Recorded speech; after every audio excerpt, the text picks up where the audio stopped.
Lots of couples have a sense when something is just not quite right in their marriage. Maybe there's extra arguments seemingly over nothing, or there's the cold shoulder treatment, or maybe it's when their sex life is just kind of frustrating or stalled out. So even if they have a heads up that something's going on, they don't know, like, where do we start? How can we put our finger on the exact thing that needs to happen? And does that sound like you? Well, then you're in the right place, because I have some super practical tips for you to try today. But first, welcome to Real Talk about Christians and sex. I think that if we don't talk about this topic and make it more approachable, we will never have healthy marriages.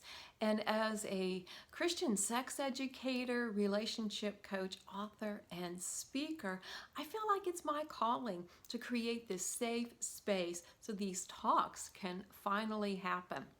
But back to that, what do we do first about our marriage? So I believe that there is a wonderful foundation that God gives us, and without that foundation, those everyday things always go a different way than we expected. And I like to frame that with something called the oneness factor. And there are three components to that, but I am going to focus today on the communication aspect. So we are going to learn how to create communication that connects. And I use the word fond, like I'm fond of you, F-O-N-D, to describe four different levels of communication. Today we are going to unpack the F, and the F stands for facts. So this is a conversation where you are sharing just the facts, ma'am, and that might take place with a complete stranger.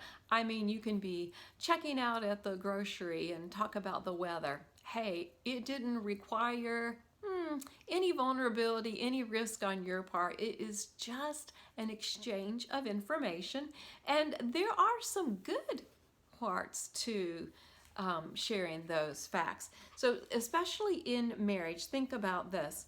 It creates a sense of respect for the other person, because you're including your spouse in your day, in the nitty-gritty of your day. So that's important, and it's a positive. It also starts dialogue in a safe zone. Truly, we're probably not going to rush into talking about finances or sex or parenting or any of those volatile areas if we don't have a good pattern with just an exchange of information. So it helps you to co-parent and to co-adult. So facts are good and facts are needed, but, and you knew that was coming, right? Facts are not enough. That is just a surface level conversation. As I said, it doesn't create any sense of risk or vulnerability. I'm not revealing anything about me if I am just sharing facts. And it is not a substitute for real connection and a meaningful exchange. And it does not invite trust or closeness. So if you only go to facts as your only level of communication, it will feel empty and add to the frustration. And nobody wants to stay to that place. So I'm going to give you more information on those four different levels. But for now, here's my reminder.